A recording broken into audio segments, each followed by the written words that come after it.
Yo guys, balik lagi bersama gue Randy Dan gue Vincent di Konspirasi Ngopi.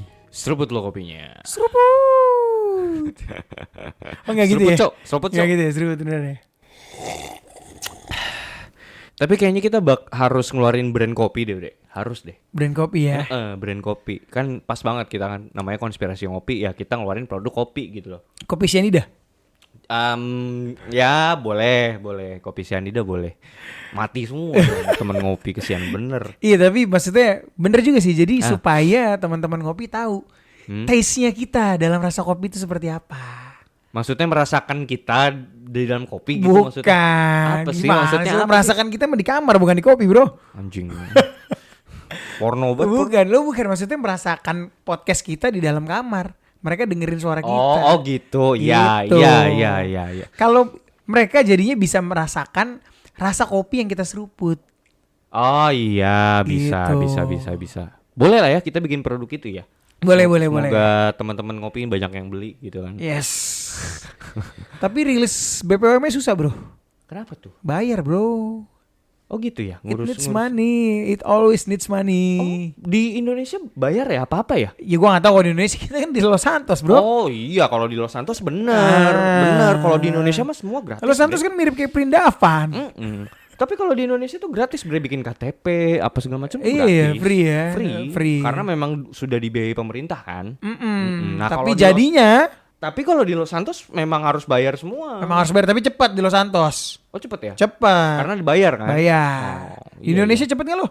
Lama sih, cuman ya maksudnya kan ya namanya apa yang lu harapkan dari gratis kan. Iya. gitu. Apa yang Anda harapkan? Ke Iya. toilet saja bayar.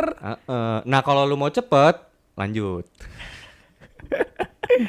Oke bre, kita kali ini pengen bahas apa nih? Oke, sebelum kita ngebahas apa yang mau kita bahas, jadi gue pengen announce dulu nih. Oke. Sekali lagi kita mau announce Konspirasi Ngopi sudah ada Instagramnya. Bener. Tidak lupa-lupa dan jemu-jemu kita mengingatkan teman-teman buat mampir ke Instagram kita. Soalnya sekarang kita statusnya masih fakir followers nih. Anjir, fakir. Oh iya bener dong, kan baru. Iya. Baru. Dan kalian bisa ngelihat ya betapa berbedanya algoritma TikTok dengan algoritma Instagram ya. dengan konten yang sama tapi engagement yang berbeda gitu. Bener gak? Ya karena memang beda sih. Emang beda. Emang beda algoritmanya. Kebutuhannya pun beda gitu. Beda, ya. benar. Gitu. Nah, buat teman-teman yang mau follow Konspirasi Ngopi bisa di @konspirasi ngopi. Benar. Gitu. Nah, buat teman-teman yang juga yang mau request episode atau mau say hello bisa langsung drop your comment lah. Atau bahkan curhat boleh. Curhat boleh. Itu pasti kita balas kok. Kita balas gitu. Ini yang DM kita sih jujur udah lumayan banyak ya. Iya. Tapi yang komen nih, kita butuh komen, butuh kita engagement. butuh komen, jangan DM aja ya kan. Kalau ini apa gitu, di komen aja, nggak apa-apa. Komen aja, misalnya, Bang podcastnya jelek banget sih. Gitu. Iya nggak apa-apa, bilang aja. Iya, loh kita butuh dihujat juga. Kita butuh dihujat. Jadi kalau mau di komen head speech itu boleh banget. Boleh ya. Boleh banget dan kita apresiasi kok, tenang aja gitu loh. Kalau kata Bang Muslim, negatif komen will be forgiven. Iya jelas lah. Orang kelakuan yang negatif aja kita maafkan kan, apalagi komen doang. Benar, ya selapang dada itu kita ya. Iya. Sama satu lagi nih Bre. Jadi di Spotify ini kita selalu masuk top 200 lah. Iya. Walaupun ini ya saling berganti ya, karena ketat banget tuh. Ketat banget bro. Itu juga kita say thanks banget lah untuk teman ngopi gitu yang selalu setia dengerin kita. Karena berkat teman ngopi, Konspirasi Ngopi bisa sampai sejauh ini. Benar. Dan gue sama ini dong, gue pengen ngingetin nih buat teman-teman ngopi ya, yang khususnya juga yang ada di Spotify gitu. Jadi di Spotify itu ada fitur yang namanya rating. Oke. Ada fitur yang namanya rating. Nah, minta tolong nih buat teman-teman ngopi ya kan. Maksudnya kan kalau kalian support dengan kita, tunjukin dengan cara rate podcast kita gitu. Setiap episodenya ya. Itu fitur itu letaknya tuh di sebelah judul podcastnya, di bawahnya itu ada rating. Nah, kalian nge-rate di situ. Terserah mau rating berapa, terserah, itu kan hak kalian. Benar. Gitu. Sama ada tombol follow juga kan? Ada tombol follow. Ada follow di sebelah mana ya? Di atas juga sama, di dekat tombol rating. Oke. Iya, ada juga. Jadi follow, rate gitu. Biar bantuin kita selalu berada di top 200 podcaster. Yes. Gitu. Nah, kali ini kita mau bahas apa nih, Bre? Gue kan tadi nanya lu nanya balik. Goblok. Ya kita saling nanya dong. Oh gitu. Jadi kan. Iya. Ini refreshment lagi sebenarnya dengan apa yang udah pernah kita bahas sebelumnya ya. Yang which is sebenarnya adalah episode pamungkas kita ya kan. Yes. Yaitu Kitab Henokh dan Anunnaki. Kitab Henokh dan Anunnaki. Yes, benar. Cuman kita di sini ngambil benang merahnya di mana yang menyambungkan dua literasi ini, benang merahnya adalah Menara Babel. Menara Babel ya. Jadi fokusnya kita di Menara Babel kayak gitu. Oke, nah jadi reasonnya nih kenapa kita bahas Anunnaki sama Kitab Henokh. Jadi FYI untuk teman-teman ngopi dan pendengar baru kita gitu ya. Kitab Henokh adalah episode pertama yang membuat kita naik. Benar. Gitu. Benar, Itu benar. di YouTube pun jadi yang paling tinggi. Benar. Gitu kan. Benar. Nah Anunnaki adalah episode dengan listeners terbanyak baik di Spotify ataupun di Noise. Oke. Dan platform mana aja selain YouTube. benar. Gitu. That's why kita ingin mengkolaborasikan Keduanya. Become One. Become One dan jadi satu episode yaitu Menara Babel. Menara Kayak Babel. gitu. Seseru apa ini? Stay tune because the shit is about to go down. Ya bodo amat dah gue. Malas gue ngasih taunya udah bodo amat dah. Oke, bertajam analisa lo. Perkuat dengan Cocok Slogi.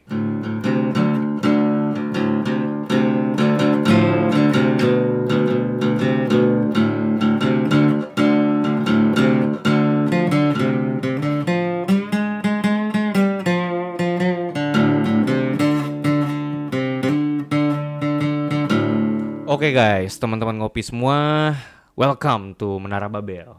Wus. Gila. Ini seperti perjalanan wisata ya? Wisata. Kurang lebih sebenarnya gue pengen ngajak kalian ini berpetualang gitu. Pengen tahu sebenarnya apakah bener ada nggak sih Menara Babel ini gitu. Oke. Karena sebenarnya ini juga jadi bisa dibilang keresahan gue ya Bre. Maksudnya kan gue kan orangnya iseng ya.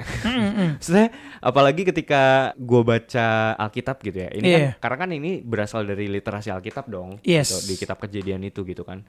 Sebenarnya FYI aja ini pengalaman pribadi gue ketika gue baca Alkitab bareng anak gue gitu Bre.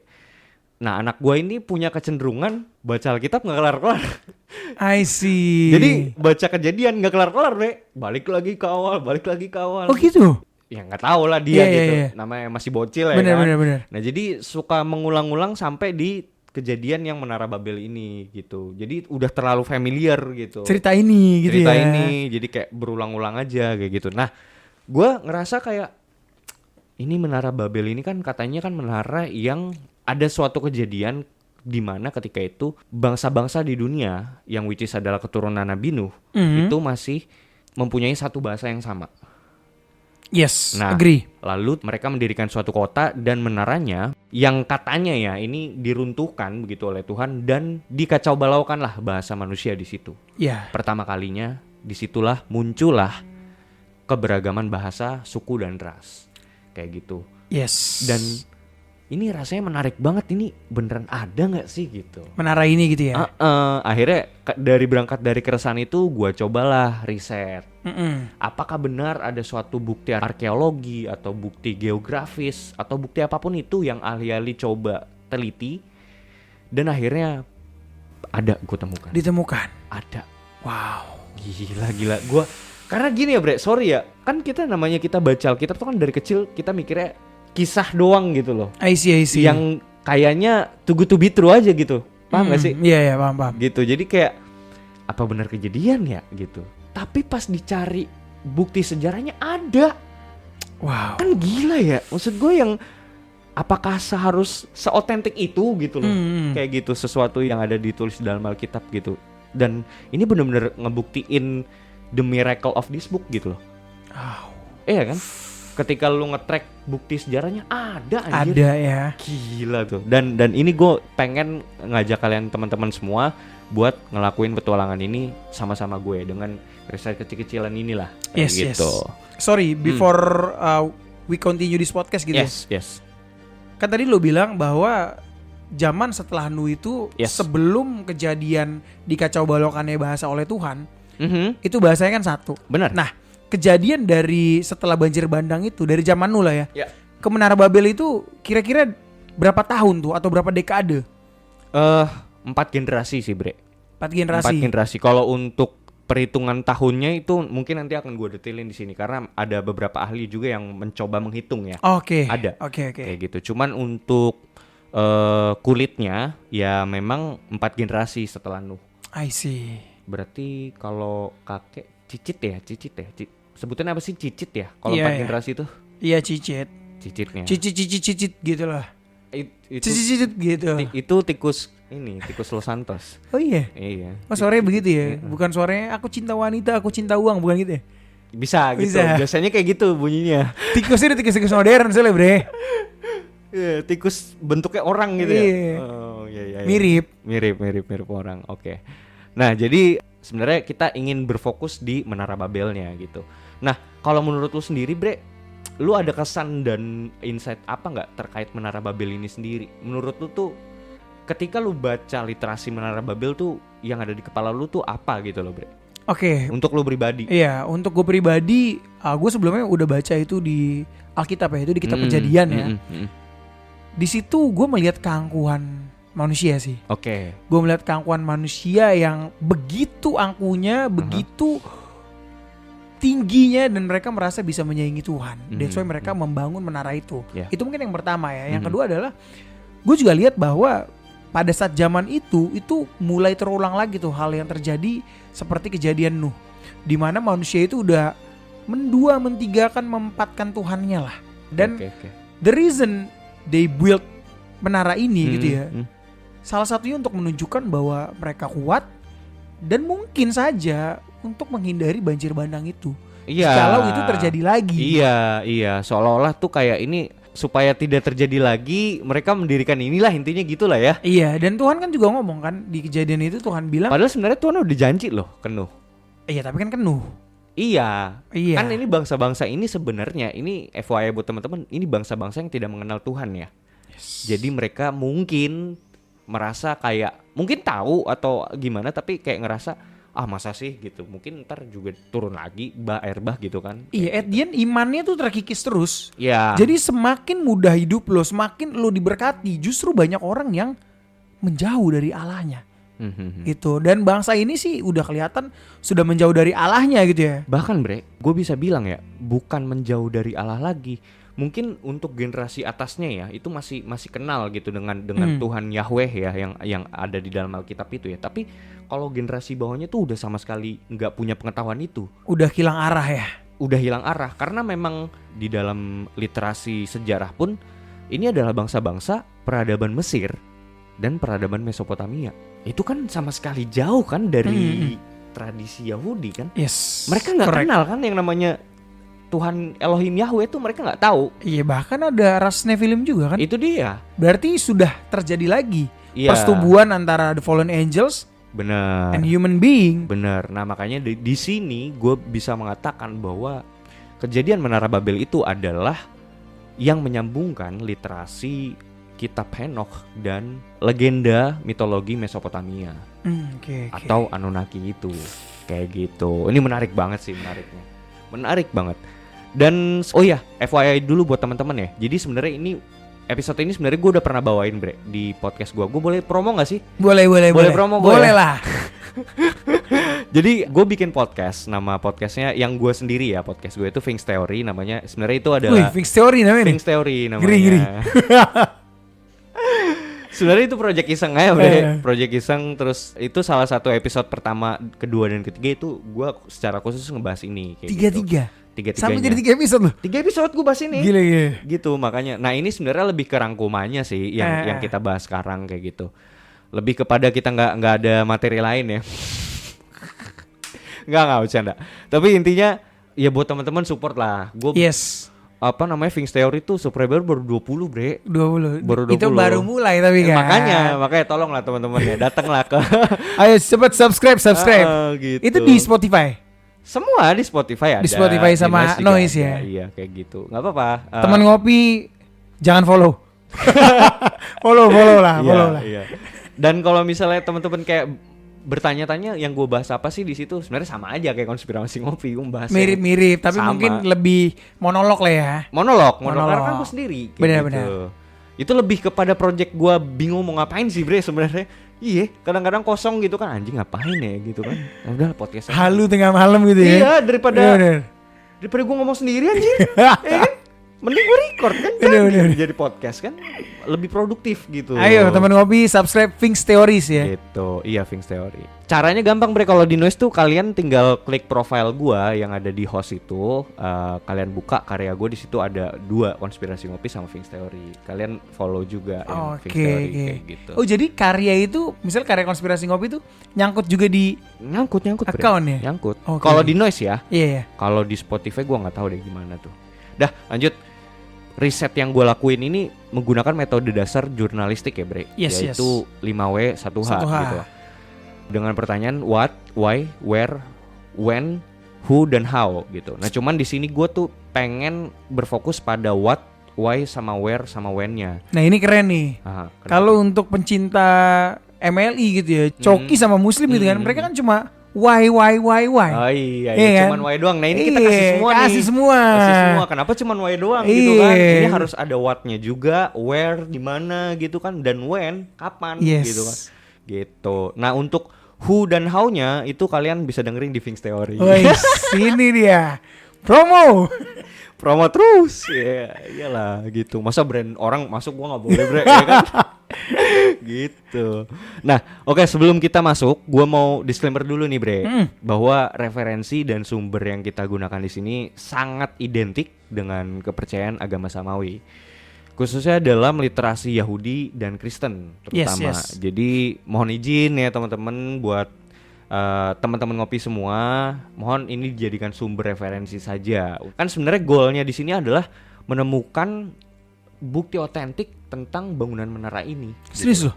Iya. Goalsnya bukan cuan nih? Enggak dong, enggak. Itu sampingan. Enggak salah lagi. Anjing dipancing-pancing evil side gua nih, anjir, dark side gua ya kan. Gitu.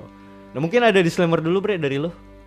Dari gue sih ini pastinya bakal seru banget sih gitu loh. Karena kan memang tadi kita ngomongin terkait sejarah dari Menara Babel ini sendiri kan, yang dimana di situ ada banyak ras gitu loh. Jadi yang tadinya rasnya itu cuma ras manusia aja, tiba-tiba ada Nephilim juga dan sebagainya gitu loh. Berarti kan di situ bahwa manusia-manusia ini bebal sekali, sangat bebal. Seperti itu gitu. Nah, kan kalau misalnya kita pengen ngebahas sesuatu, kita harus ngerti keseluruhan konteks nih, bener. Nah, supaya kita ngerti keseluruhan konteks, kita harus baca literasi aslinya, sumber aslinya gitu. Nah, bacaan ini kita ambil dari Kejadian pasal 11 ayat 1 sampai 9. Silakan, Bre. Oke, ini yang tadi gue bilang ya. Jadi di mana ini dibahas terkait Menara Babel dalam Alkitab ya. Benar. Oke. Di sini gue bacain Kejadian 11 ayat 1 sampai dengan 9. Nah, adapun seluruh bumi satu bahasanya dan satu logatnya. Maka berangkatlah mereka ke sebelah timur dan menjumpai tanah datar di tanah Sinear, lalu menetaplah mereka di sana. Mereka berkata seorang kepada yang lain, marilah kita membuat batu bata dan membakarnya baik-baik. Lalu bata itulah dipakai mereka sebagai batu dan tergala-gala sebagai tanah liat. Juga kata mereka, marilah kita dirikan bagi kita sebuah kota dengan sebuah menara yang puncaknya sampai ke langit. Dan marilah kita cari nama supaya kita jangan terserak ke seluruh bumi. Oke, sebentar Bre. Gue mau sekilas info nih. Mungkin teman-teman kayak bertanya-tanya dan gue sempet penasaran juga. Kan di situ ada kata-kata tergala-gala kan. Yes. Itu gue bingung tuh apaan gitu kan ya. Terus gue cari tuh di dalam Kamus Besar Bahasa Indonesia.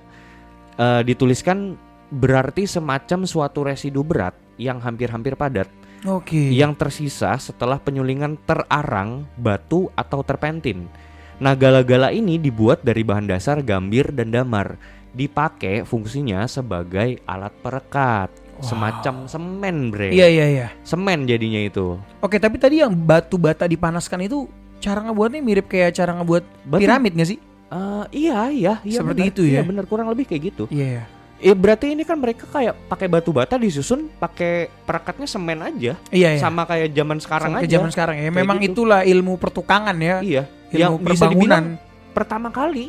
Iya. Iya dong. Benar. Bangunan pertama kali yang dibangun sama manusia dengan model dan cara metode seperti itu, ya mereka ini. Gitu. Yes. Gila. Lanjut, Bre. Oke.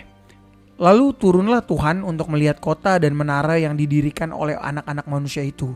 Dan ia berfirman, mereka ini satu bangsa, dengan satu bahasa untuk semuanya. Ini barulah permulaan usaha mereka. Mulai dari sekarang, apapun juga yang mereka rencanakan, tidak ada yang tidak akan dapat terlaksana. Oke. Baiklah kita turun dan mengacau balaukan di sana bahasa mereka, sehingga mereka tidak mengerti lagi bahasa masing-masing. Demikianlah mereka diserahkan Tuhan dari situ ke seluruh bumi, dan mereka berhenti mendirikan kota itu. Itulah sebabnya sampai sekarang nama kota itu disebut Babel. Karena disitulah dikacau balaukan Tuhan bahasa seluruh bumi, dan dari situlah mereka diserahkan Tuhan ke seluruh bumi. Oke.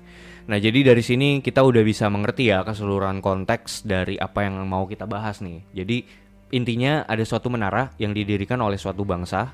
Bangsa itu ketika itu masih satu bahasa gitu kan. Yes. Terus Tuhan gak suka, Tuhan turun, terus dikacau balaukan bahasa itu. Yes. Gitu. Intinya itulah intinya. Yes, dan ini Garis suatu besar. event yang gede loh. Harusnya gede banget anjir. Kenapa? Tuhan turun men. Untuk melihat itu. Gila udah beyond bre. Ini yang dilakukan mereka tuh beyond bre. Wow. Sampai turun loh. Bayangkan loh. Turun dan melakukan suatu pengacau balauan. Yes. Bahasa. Dan Tuhan tuh ngerasa yang kayak, Tuhan kan berkata juga di situ kan bahwa semenjak hari ini tidak akan ada lagi yang mereka tuh tidak akan tercapai gitu intinya. Ya nggak sih? Exactly. Benar. Kurang lebih kayak gitu. Makanya yuk kita kacau balaukan bahasanya supaya mereka nih nggak ngerti bahasa satu sama lain. Ya, sehingga pembangunan kota itu tuh tidak terjadi, tidak selesai. Nah, dan dari sini pun ini suatu event bisa dibilang yang tadinya orang berbahasa yang satu ketika itu, bahasa yang satu. Kita nggak tahu lah ya apakah kumpulan masyarakat waktu itu cuman di situ aja atau ada di tanah lain, tapi yang jelas dikatakan situ bahasanya cuma satu. Tapi gara-gara kejadian inilah jadi terpecah jadi banyak bahasa. Iya. Dan mulai terserak mereka ke seluruh bumi. Dan jadi banyak bangsa. Benar. Jadi bisa dibilang ini adalah cikal bakal suatu ras, golongan, kebudayaan, kultur, masyarakat. Itu semua tuh berawal dari sini. Yes. Gila, ini menarik banget gitu loh. Dan kita sekarang pengen tahu, kan yang paling menarik itu ini sebenarnya kejadiannya nyata gak sih? Iya kan? Pertanyaan besar gue tuh kayak penasaran, ini tuh nyata gak sih gitu loh apa? Sorry ya, gue tuh ini pikiran liar gue ya, semoga Tuhan memaafkan ya. Apa ini cuma dongeng gitu? Awalnya gue berpikir seperti itu, Bre. Masa iya gitu kan? Akhirnya gue coba ngelakuin riset, ada gila. Bukti otentik dan arkeologinya tuh ada. Bukti gitu. bahwa pernah dibangun kota itu ya. Iya. Yang gue gak harapkan. Coba kita lihat, Bre. Ya jadi gue pengen mulai dari pertanyaan what dulu nih. What itu kan seperti apa sih bentuk dari bangunan menara ini kayak gitu bre. Oke, dalam literasi kitab Yobel yang dalam bahasa Inggris ini disebut sebagai The Book of the Jubilee, kita bisa menemukan detail informasi mengenai menara Babel ini. Tepatnya di dalam kitab Yobel pasal 10 ayat 18 sampai 25. Oh ya, sebelum dibaca nama Randy, gue pengen disclaimer dulu. Untuk kitab Yobel ini sebenarnya adalah teks literatur keagamaan rabbinik Yahudi kuno yang termasuk di dalam Midrash Tanakh Yahudi dan dipandang secara sah dan kanonik oleh Gereja Kristen Ortodoks Ethiopia, namun tidak demikian oleh mayoritas Gereja Ortodoks Timur, yaitu Gereja Katolik Roma dan Protestan, yang menganggap kitab ini termasuk ke dalam golongan teks pseudepigrafa. Kayak gitu. Jadi ini teks yang diragukan lah bagi kaum kita ya. Kayak gitu. Cuman kalau untuk yang orang-orang yang Kristen Ethiopia itu dianggap kanon sama orang-orang Yahudi juga. Oke, ini penulisnya Musa berarti ya? Musa, kitab Yobel ini kayak gitu. I see. Nah, ini diambil dari kitab Yobel pasal 10 ayat 18 sampai 25. Oke, ini dalam kitab Yobel ayat 10 18 sampai 27 gitu ya. Dan dalam Yobel ke-33 pada tahun pertama dalam minggu kedua, Pelek mengambil bagi dirinya sendiri seorang istri yang bernama Lomna, anak perempuan Sinaar, dan dia melahirkan baginya seorang anak laki-laki dalam tahun keempat dari minggu ini. Dan dia menyebut namanya Reu, karena katanya, lihatlah anak-anak manusia telah menjadi jahat karena rancangan jahat membangun bagi diri mereka sendiri sebuah kota dan sebuah menara di tanah Siniar. Karena mereka telah pergi dari tanah Araat di timur ke Sinar, karena dalam hari-harinya mereka membangun kota dan menara. Katanya, pergilah, marilah kita naik dengan jalan itu ke surga. Dan mereka mulai membangun. Dan dalam minggu keempat, mereka membuat batu bata dengan api, dan batu bata itu dipakai mereka sebagai batu, dan perekat yang mereka gunakan untuk menyatukan bersama-sama adalah aspal yang berasal dari laut dan yang keluar dari mata air di tanah Shinar. Dan mereka membangunnya 43 tahun. Mereka membangunnya, lebarnya 203 batu bata dan tinggi adalah sepertiga. Tingginya berjumlah 5.433 hasta dan 2 jengkal. Dan 13 stadila. Dan Yahweh Elohim, kami berfirman kepada kami, lihatlah, mereka ini satu bangsa, dan beginilah mereka mulai bertindak. Dan sekarang tidak ada yang akan ditahan dari mereka. Pergilah, marilah kita turun dan mengacaukan bahasa mereka, supaya mereka tidak dapat mengerti perkataan satu dengan yang lainnya. Dan mereka dapat terserak ke kota-kota dan bangsa-bangsa, dan satu tujuan tidak akan lagi ada dalam mereka sampai hari penghakiman. Dan Yahweh turun, dan kami turun bersamanya untuk melihat kota dan menara yang telah anak-anak manusia dirikan. Dan Dia mengacaukan bahasa mereka, dan mereka tidak lagi mengerti perkataan satu dengan yang lainnya, dan mereka berhenti membangun kota dan menara. Karena hal ini, seluruh tanah Shinar disebut Babel, karena Yahweh di sana mengacaukan seluruh bahasa anak-anak manusia. Dan sejak saat itu, mereka terserak ke kota mereka masing-masing, menurut bahasanya dan bangsanya.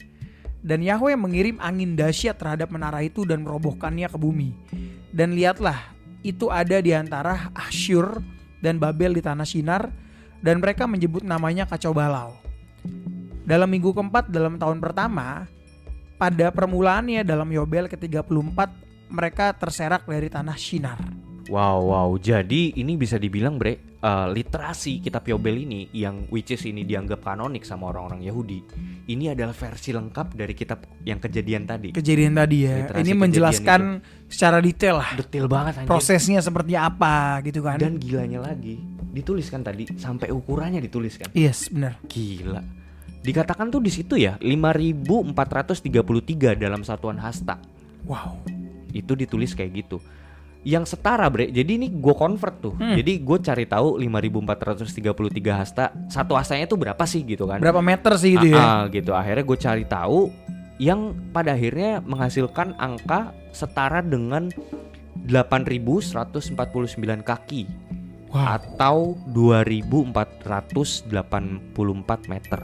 Wow. Nah gini, sebagai perbandingannya ya, bangunan atau gedung tertinggi di dunia saat ini adalah Burj Khalifa. Yes. Yang Menara Khalifa itu yang ada di Dubai sekarang tuh ya, memiliki ketinggian 828 meter. Wow. Lu kaliin tuh berapa itu? Jauh banget berarti perbandingannya ya. Berapa kali tuh? Berarti hampir 3 kali lipatnya dari Burj Khalifa tuh iya ya. Kan 8 kali 3 kan 2.400an meter kan. Yes, benar-benar. Jadi masuk akal ketika dibilang menaranya tingginya sampai ke langit gitu. Which is bukan literally sampai ke langit beneran gitu. Maksudnya orang ketika itu bilangnya tingginya sampai ke langit gitu loh. Nah, lalu untuk lebarnya sendiri dikatakan tadi 203 batu bata. Jika dengan perkiraan panjang ukuran satu bata adalah 20 cm, berarti kurang lebih bangunan ini memiliki lebar sekitar 40,6 meter.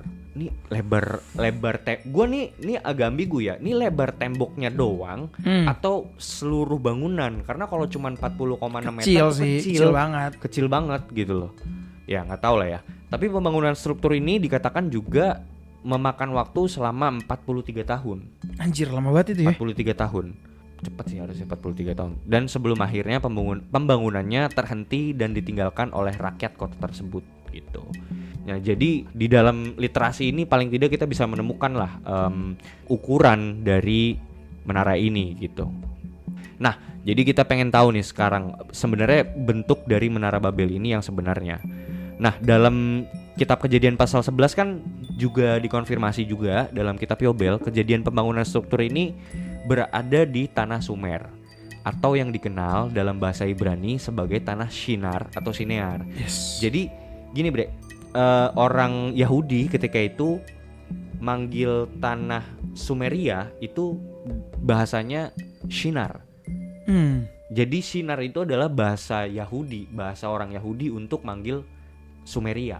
Oh, I see. Gitu. Itu bahasa Yahudinya Bahasa ya. Yahudi. Jadi mereka dengan lafalan mereka Shinear yang padahal sebenarnya itu adalah tanah Sumer gitu loh. Yeah. Nah, kenapa tanah Sumer? Karena dari peradaban Mesopotamia sendiri itu memang peradaban yang paling tua itu memang adalah Sumeria yang which is pernah kita udah bahas di episode Anunnaki. Nah, dalam kebudayaan peradaban Sumeria kuno sendiri ada suatu kebiasaan orang-orang Sumeria kuno pada saat itu. Jadi suatu infrastruktur kota itu, tata letak sebuah kota itu pasti melingkari suatu struktur besar yang dikenal dengan sebutan zigurat. Yes. Jadi ada suatu menara nih di tengah-tengah sebuah kota, kayak jantung kotanya gitu. Lalu di sekelilingnya ada bangunan-bangunan kota lah gitu. Nah, sebagai titik sentral dari tata letak suatu kota itu disebut menara zigurat gitu. Nah, zigurat sendiri adalah sebutan untuk suatu struktur kuno berukuran masif dengan dimensi trapesium yang memiliki platform tinggi dengan model punden berundak yang sengaja didirikan untuk menjadi struktur paling tinggi di pusat jantung kota Sumeria kuno. Yang jika dalam konteks kepercayaan Sumeria kuno dipercaya berfungsi untuk, ini penting banget nih bre, dalam tanda kutip menghubungkan langit dan bumi.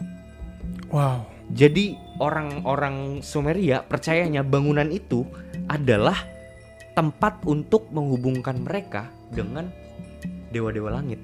Wow. Gitu. Dalam artian harafiah saat ini, Iya. stasiun. Ya, kenapa? Stasiun dong. Stasiun kan connecting. Oke. Misalnya stasiun mana kemana nih, itu Iya, kan mengkonekkan daerah gitu Iya. loh. Makanya saat ini tuh ada stasiun luar angkasa kan. Oh iya, benar. Masuk akal. Gitu. Kalau stasiun kan lebih ke dari satu tempat ke tempat lain gitu kan. Iya, tapi kan ada tracknya tuh, Benar, ada jalurnya. benar. Nah, ini dia jalurnya lewati Menara itu kan. menara. Nah, di menara itu sendiri, zigurat itu sendiri terdiri dari platform yang tinggi dan di bawahnya itu ada anak tangga. Yes. Kayak gitu. Jadi yang menghubungkan itu anak tangga itu berarti. Anak tangga ya. Gitu. Tangganya tangga manual tuh berarti itu sampai gempor. Manual. Bener, Pak. Bener. Sampai gempor gitu ya. Gempor dong. Kan tinggi kan? Iya. Gitu. Kalau misalnya tadi beneran 2400 meter, lu bayangin aja naik tangga ke atas gitu. Belum ada lift lagi itu kan.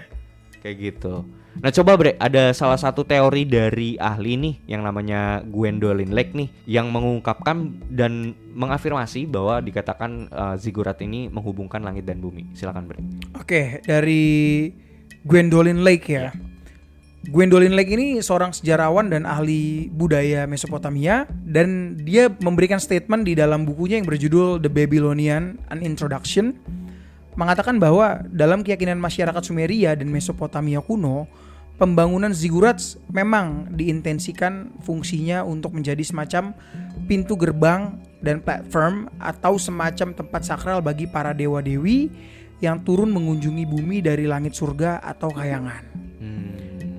Nah, lanjut, menurut John H. Welton, seorang profesor yang berspesialisasi di bidang ilmu peradaban Timur Tengah kuno dan ahli perjanjian lama, juga mengatakan di dalam buku yang berjudul Ancient Near Eastern Thought and Old Testament bahwa bagi masyarakat Sumeria kuno sendiri, zigurat secara spesial memang didirikan untuk fungsi khusus tertentu, yaitu connecting the heavens and the earth through the stairs in the ziggurats, yang berarti menghubungkan langit dan bumi melalui tapak-tapak tangga yang ada di zigurat. Nah, ini mengingatkan kita nih lagunya Led Zeppelin yang Stairway to Heaven. Ini literally ya. Yang katanya kalau liriknya dibalik ada arti lain. Iya, yang katanya memuja Lucifer atau setan. Memuja Lucifer. Ya. Tapi bener ya, maksudnya itu lagu itu kan literally dibilang Stairway to Heaven kan? Yes. Ini literally bangunan itu, Pak.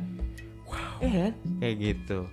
Oke. Menurut seorang ahli sejarawan yang berfokus pada praktik keagamaan masyarakat pada masa peradaban kuno, Eric Orlin, dapat ditemukan bahwa nama-nama bangunan zigurats yang tersebar di seluruh tanah Mesopotamia, khususnya dalam culture Sumeria dan Babilonia, memiliki keidentikan makna. Seperti contohnya Babylonian zigurat yang bernama Etemenanki adalah nama zigurat yang didedikasikan untuk Dewa Marduk di kota Babel atau Babilonia, yang secara etimologis berasal dari akar bahasa kuno Sumeria yang secara harafiah berarti kuil fondasi surga dan bumi.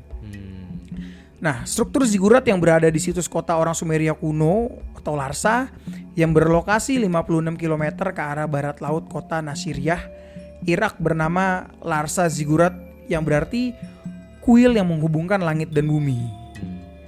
Lanjut, lalu struktur Sipur Zigurat. Sipur sendiri memiliki makna yang berarti anak tangga menuju surga yang murni. Nah, dalam bahasa Ibrani sendiri, tidak ada suatu kata spesifik yang benar-benar bisa mendeskripsikan struktur bangunan zigurat secara eksplisit maupun implisit.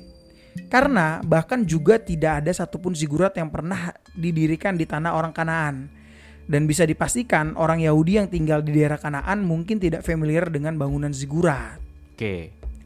Makna kata menara dalam bahasa aslinya migdal atau migdalah yang digunakan oleh penulis bahasa Ibrani sendiri adalah kata umum yang bisa saja merujuk pada struktur bangunan apapun yang memiliki ukuran besar atau masif.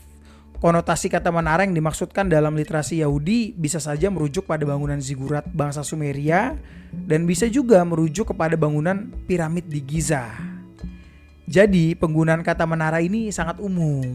Oke, berarti bisa dibilang yang dimaksud dengan menara Babel itu belum tentu bentuknya literally kayak menara gitu kan. Yes, correct. Jadi bahkan di dalam bahasa Ibrani sendiri pun menara itu sama dengan migdalah, dan migdalah itu bisa berarti sebutan buat orang-orang Yahudi tentang suatu bangunan tinggi aja pokoknya. Yes. Ya bahkan piramid sendiri pun migdalah disebut mereka gitu. Bener. Sama mereka kayak gitu. Jadi tidak ada sebutan spesifik yang menyebutkan bahwa menara Babel nih tinggi krempeng misalnya gitu, Ya, tinggi kecil enggak gitu. Nah cuman memang makanya agak tricky ya ketika ditranslate ke dalam bahasa Indonesia atau bahkan bahasa Inggris pun tetap ditulis tower. Jadi Bener.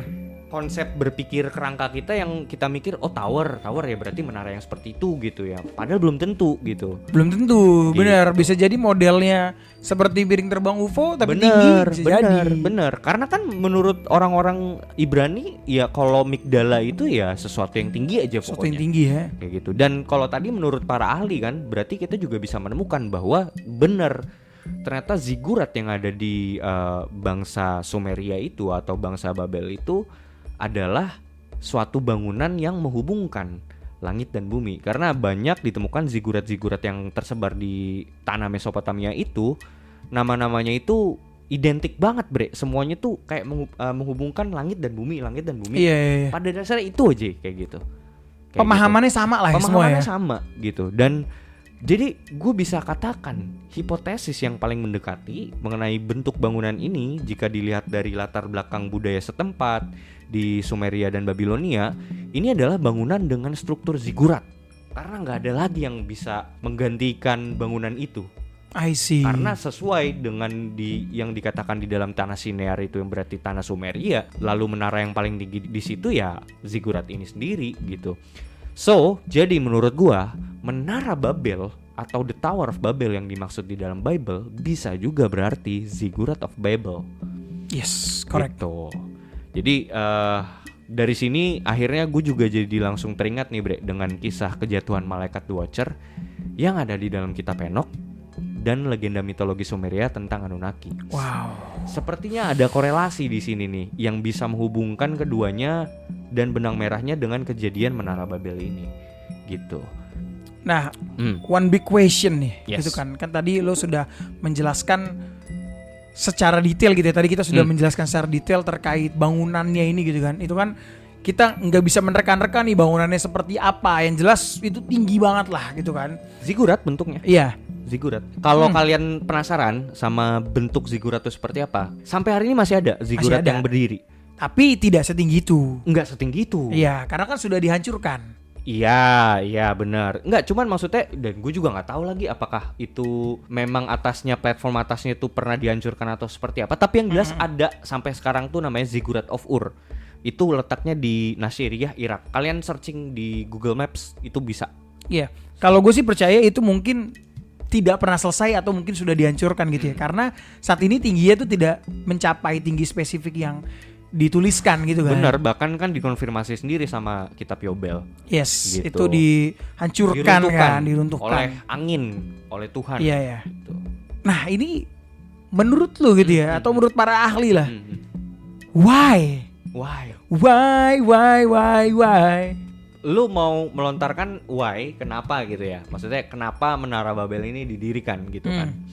Sebenarnya kalau mau kita ngambil konteks kenapa didirikan, itu sebenarnya udah jelas, udah bisa dijawab di dalam literasi Alkitab itu, Bre. Kitab Kejadian kan ditulis, marilah kita dirikan menara ini supaya kita tidak terserak ke seluruh bumi. Intinya itu. Jadi I see. bangsa ini yang bersatu, yang punya satu bahasa, mereka percaya dengan power mereka, mereka bisa melakukan apapun.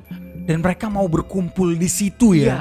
Jadi tinggi banget dibangun supaya mereka muat ada di satu kota itu. Enggak, intinya si menara ini jadi suatu penanda buat mereka supaya mereka tuh nggak, kalaupun mereka jalan kemana nggak tercerai-berai. Jadi patokannya menara itu gitu loh intinya. I see. Intinya mereka tuh nggak mau tercerai-berai karena pada dasarnya ketika mereka bersatu mereka bisa melakukan apa saja. Kan Tuhan bilang gitu kan? Benar. Ketika mereka satu bahasa dan mereka berkumpul satu sama lain, mereka bisa melakukan apa saja. Oke. Bahkan menyaingi Sang Maha Kuasa itu sendiri. I see. Gitu. Sebenarnya kalau mau dibilang mereka tuh bisa menguasai, enggak, sebenarnya nggak bisa juga. Cuman maksudnya ada rasa kesombongan itu loh yang bikin Benar. kayak stop lu sampai di situ, udah mulai nggak jelas gitu loh. Ya nggak sih? Correct. Kayak yang ini udah pada bebal nih gitu loh. Maksudnya, ya kan? Akhirnya dibuat kacau balau ya bahasanya supaya mereka tuh kapok gitu loh Kapok bahasanya. lah. Kayak gitu. Nah, jadi memang kita udah tahu menara ini pada akhirnya untuk mengumpulkan bangsa-bangsa gitu lah intinya kan. Nah, tapi entah kenapa menurut gue di sini kayak ada fungsi lain, Bre, dari Menara Babel ini didirikan. Oke. Kayak gitu. Yang bisa tadi kita sambungkan dengan pendapat para ahli, dikatakan bahwa fungsi dari Menara Babel atau Ziggurat of Babel itu adalah untuk menyambungkan langit dan bumi. Itu fungsinya sebenarnya. Itu ya. Itu fungsinya. Jadi supaya mereka bisa berkomunikasi dengan Itu dia. Itu bisa menyambungkan korelasi dengan literasi kitab Henokh. yeah. Dimana di kitab Henokh kita udah pernah bahas bahwa ketika itu The Watchers, malaikat-malaikat jatuh itu berkomunikasi dengan penduduk bumi kan. Bahkan bukan cuma berkomunikasi, melakukan integration malah dan mengajarkan ilmu pengetahuan, bla bla bla melakukan gitu. persetubuhan. Iya. Nah jadi gue bisa bilang entah kenapa gue merasa ya Menara Babel atau Ziggurat of Babel ini memang sengaja didesain dan dibangun untuk para 200 malaikat pengawas itu turun ke bumi. Paling tidak itu Oke. fungsinya gitu loh. Gitu sih. Sorry, berarti lu beranggapan Mhm. bahwa 200 malaikat yang jatuh ini pada saat zaman Nuh itu mereka belum terkena hukuman atau mereka sudah disanksi tapi mereka masih berkeliaran gitu loh. Keturunan yang masih berkeliaran, Keturunannya. which is Nephilim. Oke. Tapi I see. kalau untuk malaikatnya yang jumlahnya 200 malaikat itu, tapi gue rasa kayaknya udah terhakimi lah ya. Mereka kan dikurung kan, dikatakan di dalam Dudael kan, di suatu Yes. padang dikurung 200 malaikat itu, akhirnya mereka tidak bisa berkeliaran. Yang bisa berkeliaran sebenarnya keturunannya si Nephilim itu, gitu loh. Nah, bangsa ini yang secara spesifik bangsa orang-orang Sumer atau orang-orang Babel ini merasa mereka ingin mengulangi kejadian itu. Entah malaikat mana lagi yang turun di situ gitu loh. I see, Mereka I see. mengharap-harapkan lagi dan ingin melakukan interaksi lagi, Bre. Kayak mengulang kejadian yang udah pernah dilakuin sama nenek moyangnya. Yes, correct. Kayak ya kalau mau dibilang nggak belajar bebal ya memang tingkah lakunya bobrok Sebebal ini, itu ya. sebebal ini. Maksud gue kan kalau dari 4 generasi setelah Nuh ya, apakah nggak baca literasi atau pernah denger omongan dari kakek buyutnya pernah terjadi banjir bandang apa? Benar. Tapi mungkin itu bisa jadi mereka mendirikan bangunan itu untuk Preparation preparation ya. Iya, supaya oke lah Tuhan mau ngancurin kita lagi. Kita udah kuat gitu loh. Kita udah kuat. Gitu. Oh iya, itu sebebal itu, Bre. Ya at the end, ya bahkan manusia-manusia zaman sekarang gitu ya.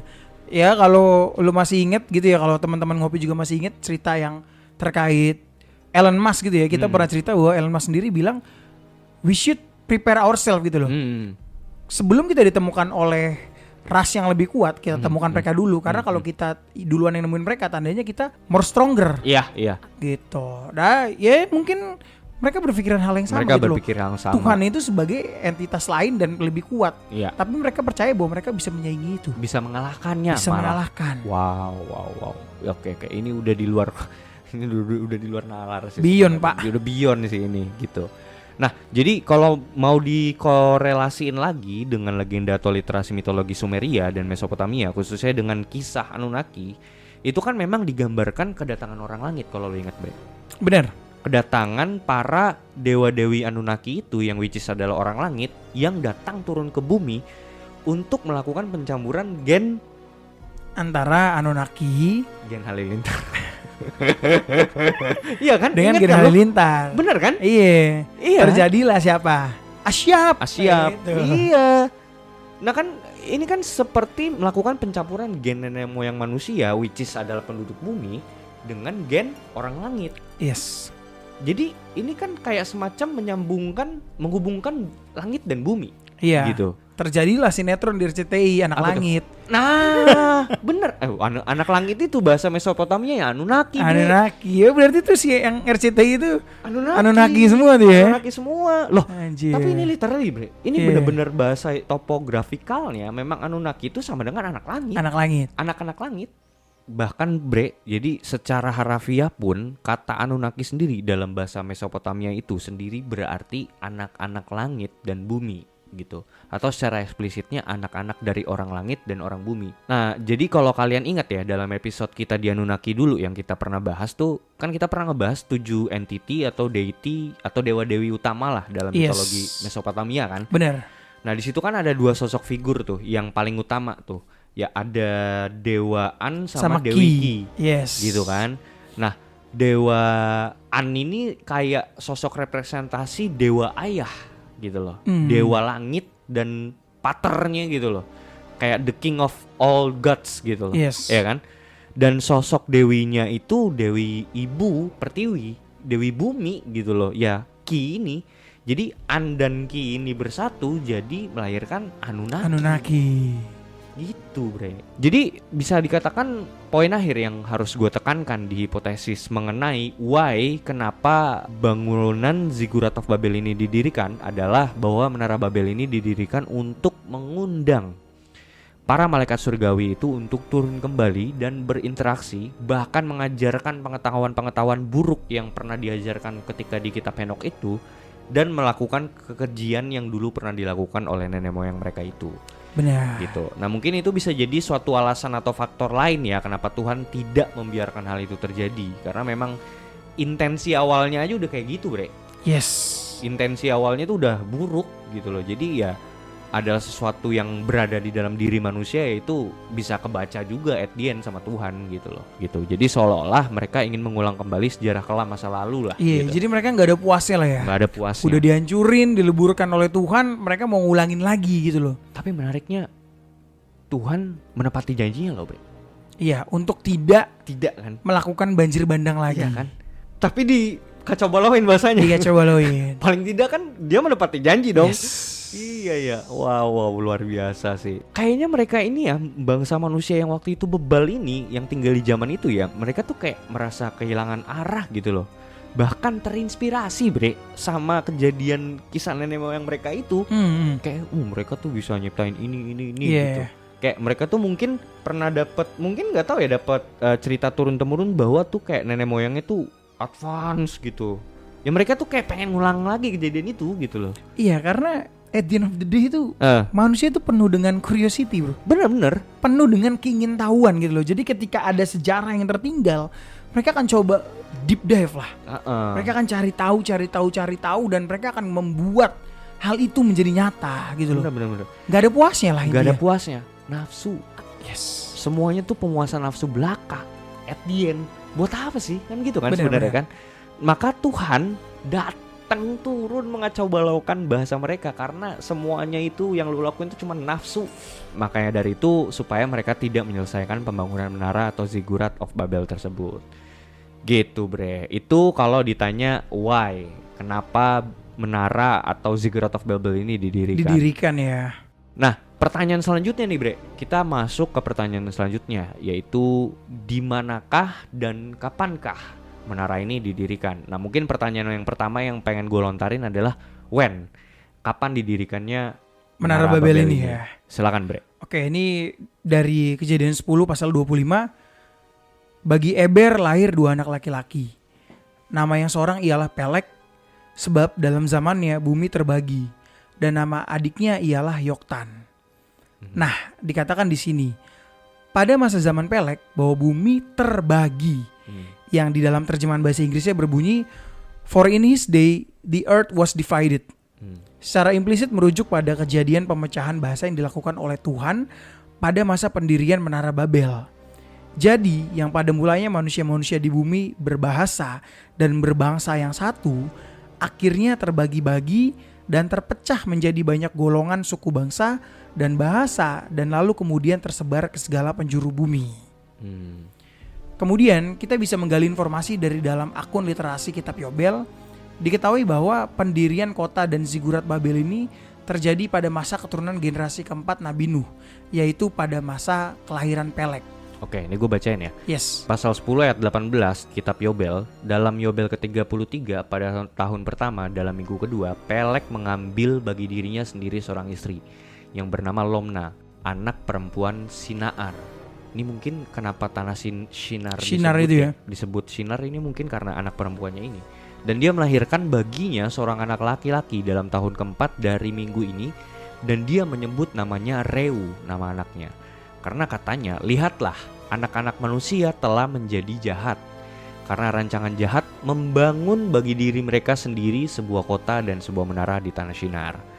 Jadi kita tahu nih dari sini bahwa ternyata memang masa pembangunan menara ini adalah pada zaman Pelek gitu. Yes, correct. Nah, lanjutin Bre, silakan. Nah, kalau kita menggunakan standar perhitungan Masehi, maka kita bisa menemukan tahun spesifik pendirian Menara Babel ini menggunakan acuan dari teks kitab Kejadian dan kitab Yobel. Nah, kita bisa berhitung dengan menggunakan metode pengukuran genealogi atau perhitungan umur garis keturunan manusia atau genealogi Adam. Metode ini sendiri digunakan pertama kali oleh James Ussher, seorang uskup agung Anglikan dari Irlandia yang memperkenalkan metode ini secara populer pada tahun 1650. Metode ini secara umum dikenal dengan nama Ussher Lightfoot Calendar. Sedikit info ya terkait metode ini, sebenarnya metode perhitungan ini sangat simpel. Ini hanya menghitung mundur usia nama-nama manusia keturunan Adam yang tercatat di dalam Alkitab, lalu diperkuat juga dengan menggunakan petunjuk dari kejadian-kejadian besar yang ada di Alkitab. Possible sih Bre.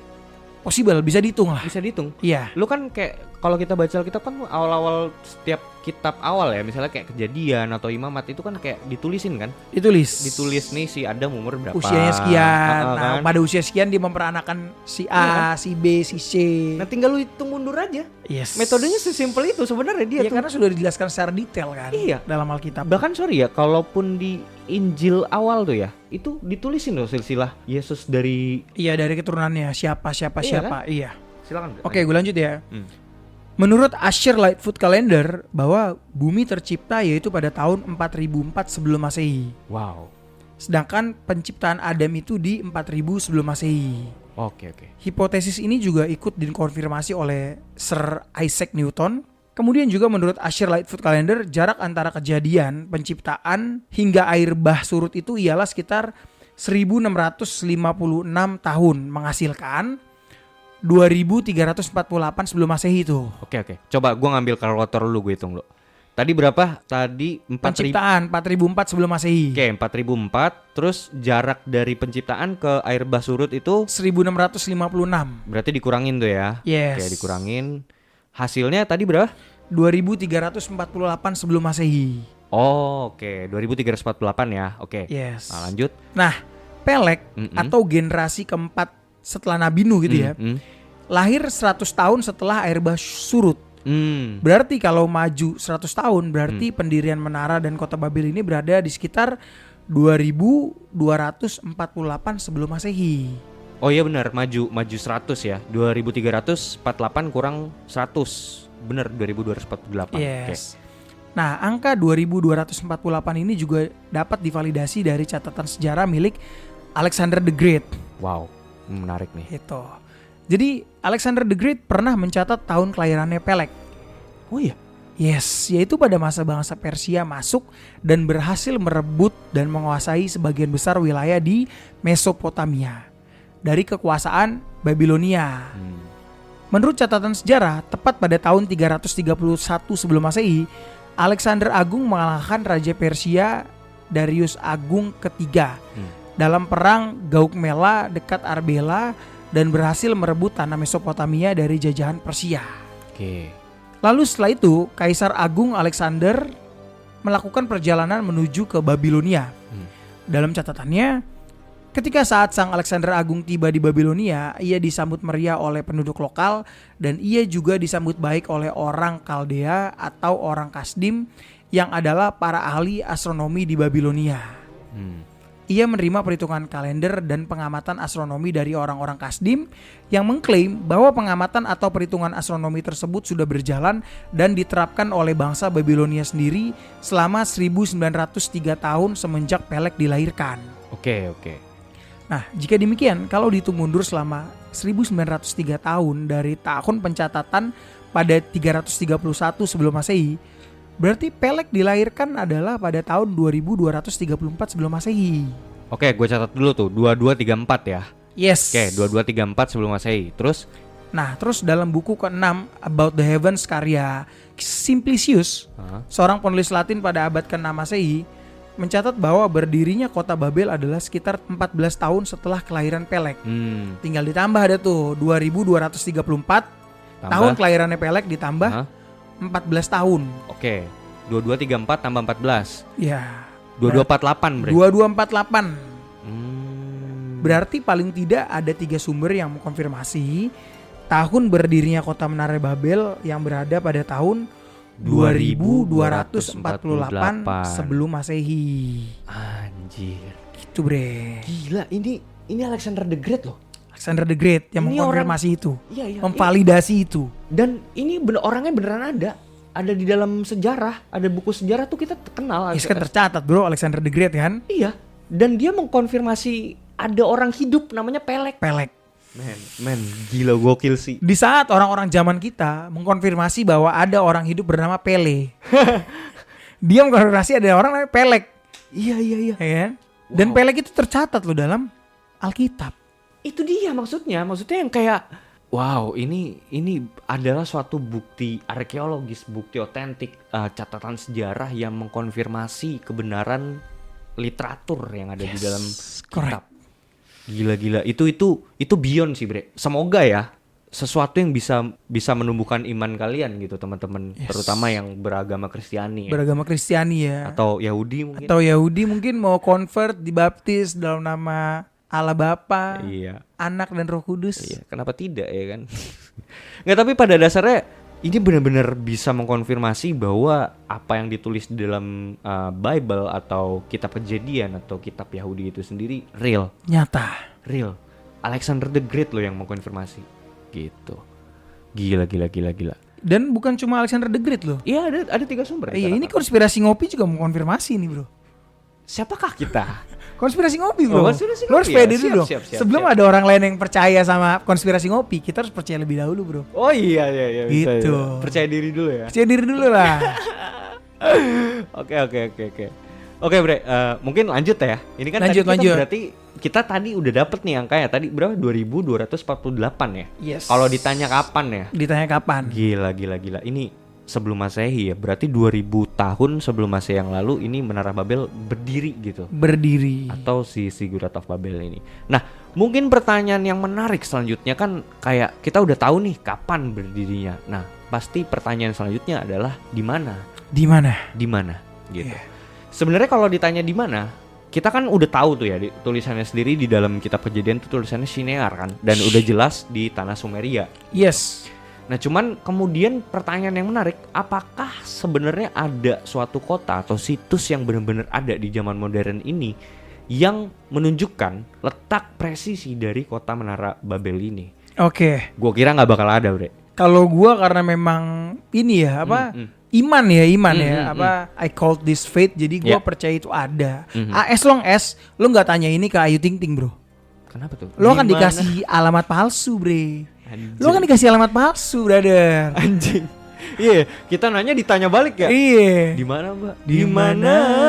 Kenapa jadi Iya, atau bisa jadi osialnya osialnya? Yankee Brothers. Iya. Di mana? Iya. Tuh Yankee Brothers keren tuh, band mana sih tuh? Keren. banget ya. Lu coba lah main Yankee Cek Brothers, ya. Yankee Brothers cek di aja. Spotify ya masih ada ya? Iya. Gokil, Osialnya. gokil. Osialnya ya. Sial dah pokoknya. Pokoknya langsung sial kalian ya. Oke. Nah, lanjut pertanyaan menarik dari di mana gitu kan. Jadi secara spesifik yang kayak tadi gua sebutin bahwa sebenarnya udah bisa ditemukan di dalam passage Kejadian 11 ayat 2 yang tertulis demikian. Maka berangkatlah mereka ke sebelah timur dan menjumpai tanah datar di tanah Sinear, lalu menetaplah mereka di sana. Sebenarnya kalau dari konteks ya Bre, gue bisa mengasumsikan maka berangkatlah mereka. Mereka ini yang gue asumsikan, mereka ini adalah bangsa keturunannya anak-anak dari Nabi Nuh itu, gitu loh. Mereka, Yes. gitu. Jadi ini kan kita bisa tahu yang menulis itu adalah kitab Kejadian ini kan orang-orang Yahudi lah, bisa Benar. dibilang. Jadi mereka tuh nyebut orang-orang itu mereka gitu loh. Yes. Jadi dari sudut pandang mereka, mereka menuliskan maka berangkatlah mereka ke sebelah timur. Jadi dari tanah Kanaan ke sebelah timur. Ke arah, ini kalau kalian buka Google Maps sekarang dari tanah Kanaan atau tanah Israel itu sendiri, tanah Israel ke sebelah timurnya itu tuh emang padang pasir ya. Cuman kalau kalian ke arah utara sedikit itu ada negara Irak Oke. gitu, which is tanah Mesopotamia. Gitu. Nah, kalian kalau misalnya ngelihat lagi di sebelah timurnya lagi yang paling timur itu berpapasan langsung dengan Teluk Persia, Bre. Wow. Persian Gulf. Iya. Persian Gulf. Kalian kalau buka Gmap sekarang kalian bisa lihat itu Persian Gulf gitu. Nah, jika kita melihat letak geografis wilayah tanah Sumer ini yang dalam skala besarnya berada di wilayah Irak modern yang sekarang ini, wilayah sebelah timurnya tanah Irak sendiri ialah perairan laut yang tadi kita kenal sebagai Teluk Persia atau Persian Gulf. Nah, terus di mana letak korelasi dan hubungan Sumer dengan Babel? Menurut beberapa ahli berpendapat bahwa letak presisi kota dan menara Babel itu berada di kota Eridu. I see. Jadi menurut para ahli itu kotanya tuh terletak persis sama dengan apa yang disampaikan oleh Sumeria itu yang dinamakan kota Eridu. Kota Eridu. Yang Wow. Cis pernah dibahas juga sama Sicin tuh. Iya. Sicin bilangnya Eridu juga. Eridu Sicin bilang ya. Di situ mereka memperbudak ras Igigi. Iya, Ya iya. kan? Bahkan dibilang katanya di situ ada Taman Eden ya katanya. Di dalam Iya, kota dalam Eridu itu ya. gitu. Nah, hal ini juga bisa ditemukan dalam catatan para ahli literasi sejarah kuno bahwa topografikal atau penulisan kata Babel itu seringkali digantikan atau merujuk pada kata Eridu. Jadi Eridu sama dengan Babel. Oke. Gitu, Bre. Misalnya ya, Berosus, seorang ahli sejarawan dan pendeta Babilonia yang hidup pada masa Kekaisaran Alexander Agung, dalam karyanya berjudul Babyloniaka tentang sejarah dan asal-muasal Babilonia, ia seringkali menggunakan kata Babylon atau Babel sebagai kata lain dari Eridu. Terus lanjut dalam akun teks kuno tentang mitologi penciptaan yang diterjemahkan oleh George A.R. dalam karyanya berjudul Babylonian Topographical Text, sangat akurat menjelaskan hal ini. Nah, berikut bunyi salah satu akunnya. Jadi ada teks kuno nih, Bre. Tulisannya gini. Pada waktu kota Eridu didirikan, Esagil dibangun. Esagil, kuil yang oleh dewa Ea letakkan di tengah-tengah mata air Apsu yang murni. Begitulah Babylon didirikan. Demikianlah Esagil selesai dibangun. Nah, tadi lu lihat gak di kalimat awal dibilang kota Eridu didirikan. Terus setelah titik dilanjut di bawahnya ditulis Babylon. Iya. Jadi Eridu dan Babylon ini sama nih. It's the same ya. It's the same gitu. Cuman ini ditemukan di dalam literasi kuno orang Sumeria gitu loh. Nah, kalau melihat dari sisi geografis sendiri, situs kota Eridu tuh bahkan sampai hari ini masih ada, Bre. Situs kota Serius, Eridu. masih ada. Itu berada di bagian wilayah paling timur dekat dengan laut yang dikenal dalam zaman modern ini, tepatnya berada di Dikar Province, Irak. Kota Eridu sendiri ini menjadi center point kekuasaan dan ibu kota besar kerajaan Sumeria pada masa itulah. Nah, ini juga sangat make sense ya, bahwa di mana ketika itu kota Eridu adalah kota pelabuhan yang berada paling dekat dengan laut. dan menjadi pusat perekonomian serta pemerintahan Sumeria yang dikala itu adalah kota terbesar gitu, kota pertama bahkan. Dan ini juga memperkuat hipotesis para ahli yang gue ungkapkan tadi bahwa orang-orang yang datang dari laut, orang-orang yang pertama sekali datang dari timur mendirikan kota pertama mereka yang dekat dengan laut, yaitu Eridu sebagai ibu kota dari kerajaan Sumeria. Wow. Gitu. Nah, maka pinpoint yang bisa dikatakan di sini bahwa Babylon atau Babel yang ada di dalam literasi Alkitab adalah the new Eridu. I see. Dan Eridu dapat dikatakan sebagai ancient version atau versi tua dari Babylon itu sendiri.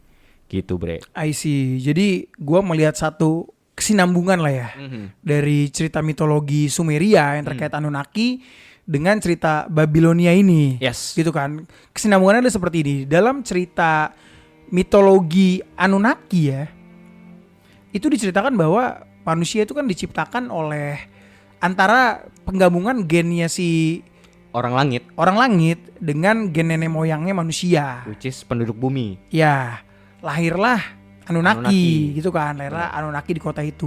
Nah, tapi manusia ini yang diciptakan itu akhirnya mereka bebal juga dibilangnya kan. Mereka Ya, bertambah banyak dan tambah bebal. Akhirnya mereka diusir Iya, dari kota itu. oleh An, Iya, si nah dewa An itu. kalau dalam Bible gitu ya, dalam Bible sendiri kan di situ Allah memporak-porandakan bahasa.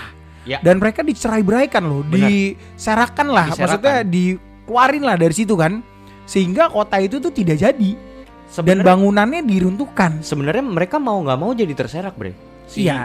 masyarakatnya gitu. Jadi karena mereka sudah tidak mengerti satu sama lain, maka mereka berkelompok aja tuh dengan bahasa yang punya kesamaan Yes. sendiri gitu. Correct. Udah gitu kan di situ dikasih musibah juga. Angin. Oh iya. Dari kitab iya. Yobel tadi kan. Benar. Di situ dikacau balaukan segala macam, that's why orang akan pecah belah tuh. pecah belah. Akan pecah belah. Cuma mungkin ya ini asumsi aja. There is something left or there are something left lah. Kayak mungkin prasasti-prasasti yang at the end tuh mereka mencoba untuk meneliti lagi dan muncullah teks-teks ini sehingga akhirnya karena perbedaan bahasa tersebut informasi yang mereka dapatkan pun akhirnya berbeda. Berbeda-beda. Penelitian mereka pun berbeda. Benar. Gitu. Jadi ada yang membuat ini seperti tulisan teks Sumeria bahwa dewanya adalah An. Ya. Kalau dalam agama Samawi ini jadi Bible gitu kan. Kalau menurut gue sebenarnya lebih ke perspektif. Gue bisa bilang. Iya, perspektif lah. Perspektif dong. Karena kan si orang-orang Babel ini kan nggak mengenal Yahweh Elohim itu. yes, udah gitu gini. Kita pernah bahas juga yang terkait di episode Jas Merah. Oh ya? Di Jas Merah aja lu satu bahasa, Bre. Lu satu bahasa, lu meneliti satu case. Oh, tapi iya. lu bisa menghasilkan hasil yang berbeda. Hipotesa yang berbeda-beda, Iya. Gimana begitu. ini lu dengan bahasa yang berbeda-beda, pemahaman berbeda-beda, otomatis yang lo hasilkan akan Benar. berbeda. Bahkan dari segi kulturnya sendiri aja udah beda banget loh. Beda Maksudnya, banget. lu mau ngomong Mesopotamia sama Yahudi, padahal sebenarnya jaraknya deket loh ya. Yes, Kalau correct. kalau kita lihat Gmaps tuh deket banget. Cuman maksudnya dari pemahaman dari segi agamanya tuh beda banget mereka. Yang mereka percayanya dengan politeisme gitu kan. Nah sedangkan kalau di dalam Samawi sendiri kita percaya dengan monoteisme gitu kan. Benar. Itu sangat berbeda sih gitu. Ya karena mungkin apa yang mereka alami dengan apa yang kita alami it's different gitu. Tapi sebenarnya memang balik lagi kitab Henok ini menjadi solusi. Menjadi root dan akar. Iya, dan menurut gue bisa menjadi solusi loh. Ah. Karena di situ bisa dijelaskan asal usul dewa-dewa tersebut, Bre. Iya. Gitu. Iya. Benar. Tetap the greatest of all is God, Allah Bapa. Iya, benar. Gitu. Dan kembali lagi kita ke goal dari podcast ini yaitu mencari keberadaan dari Menara Babel ini dan akhirnya kita menemukan ya. Dan kita bisa menyambungkan ketiga literasi ini. Yes. Semuanya tuh saling berkesinambungan dan pada akhirnya real ternyata bener Menara Babel itu ada. Ada. Gila. Dan ini bisa membuktikan juga bahwa apa yang ditulis di kitab Henok itu bukan kaleng-kaleng, Cok. Yes. Dan ini Bisa dikonfirmasi secara arkeologis loh. asli, makanya menurut gue ini kitab Henok ini harus segera dibaca sih oleh orang-orang gitu ya, oleh orang-orang yang ingin tahu gitu loh. Ketika lo pengen tahu, gue sangat setuju ketika film Anunnaki ini disiarkan. Oke lah, ketika film Anunnaki ini disiarkan, mungkin akan ada agama baru atau mungkin akan timbul penyesatan yang luar biasa. Tapi percayalah dengan iman dan kebenaran, lu bisa mendapatkan iman dan kebenaran itu dari kitab Henokh itu. Bener. Yang akan menjadi solusi di saat pikiran lu goyah. Bener. Oh, ini ternyata sudah tertulis di kitab Henokh itu. Bener. Iya, makanya sebenarnya apapun itu informasi yang lu dapatkan, lu harus punya fondasinya dulu tuh. Ketika lu ingin mendapatkan informasi, menelan suatu informasi, paling tidak lu harus punya fondasi iman itu dulu. Benar. Gitu. Paling tidak Anda juga tidak baper gitu loh. Oh, Karena iya. menurut gua gini, apakah salah ketika orang Nasrani mempelajari kitab Henokh? Banyak orang berpendapat di YouTube kita ya. Di YouTube kita ada banyak lah respon positif dan negatif. Ya. Negatifnya tuh kayak wah Anda so tahu, Anda sesat segala macam gitu ya. Loh, sekarang bagaimana Anda bisa mengatakan saya sesat kalau Anda tidak tahu iman saya? Iman saya jelas-jelas iman saya mengatakan Jesus is the only way, the truth and the life. Gue percaya itu. Dan apakah dengan mempelajari kitab Henokh gue jadi tidak percaya itu? Enggak. Justru itu memperkuat iman gue. Benar. Makanya orang tuh selalu ngelihat output tanpa tahu intensi awal dari si yang melakukan riset atau apapun itulah gitu. Ya, tapi pada at the end kita nggak bisa ngomong apa-apa lah, ya udahlah ya. Iya benar lah.